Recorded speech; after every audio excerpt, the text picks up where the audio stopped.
Luck and risk are siblings. They are both the reality that every outcome in life is guided by forces other than your own individual effort. As NYU professor Scott Galloway often says, nothing is as good or as bad as it seems. Take the story of Bill Gates. Everyone knows he's a genius, but few realize just how narrow the window to his success actually was. In 1968, there was one high school in the entire world that had a computer as advanced as what a university graduate school might use. It was Lakeside School, just outside Seattle. It wasn't luck that Gates was smart or hardworking, he was both. But it was 1 in a million luck that he happened to be one of the 300 students at that specific school. If there had been no Lakeside, Bill Gates himself says, there would have been no Microsoft. But there's a second half to that story, a shadow story. It's about Gates' best friend, Kent Evans. Kent was the third member of that gang of computer prodigies. By Gates' own account, Kent was the best student in the class.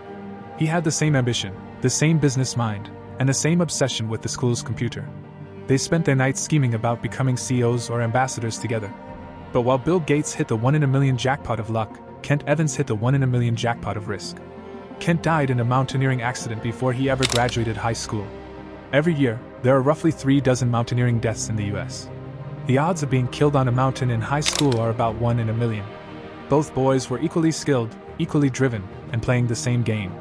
One experienced the extreme edge of luck, the other, the extreme edge of risk. This is the hardest pill to swallow in finance. We are one person in a game with 8 billion others and infinite moving parts.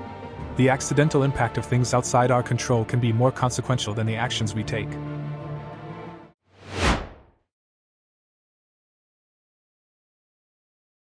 If luck and risk are so powerful, why do we ignore them? Because it's hard to quantify luck, and it's considered rude to suggest someone's success is owed to it. When we judge others, calling them lucky makes us look jealous. When we judge ourselves, admitting we were lucky feels like we're devaluing our hard work. The same goes for failure. We prefer simple stories. If you fail, we say you made a bad decision. If I fail, I say I was a victim of bad luck. Consider Cornelius Vanderbilt. He built a railroad empire by flagrantly breaking the law.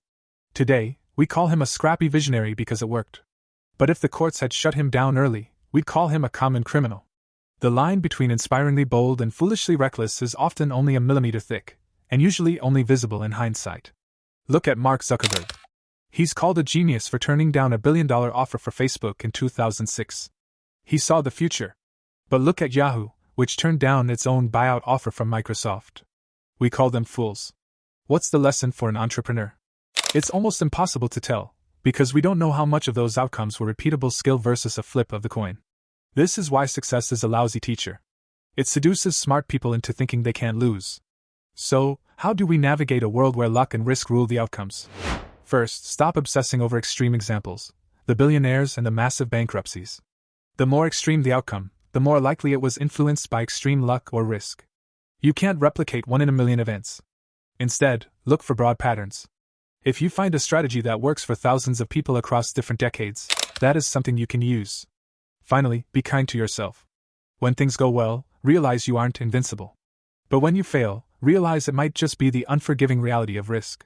If you arrange your life so that a single bad investment or a missed goal won't wipe you out, you can keep playing until the odds eventually fall in your favor. Remember, nothing is as good or as bad as it seems.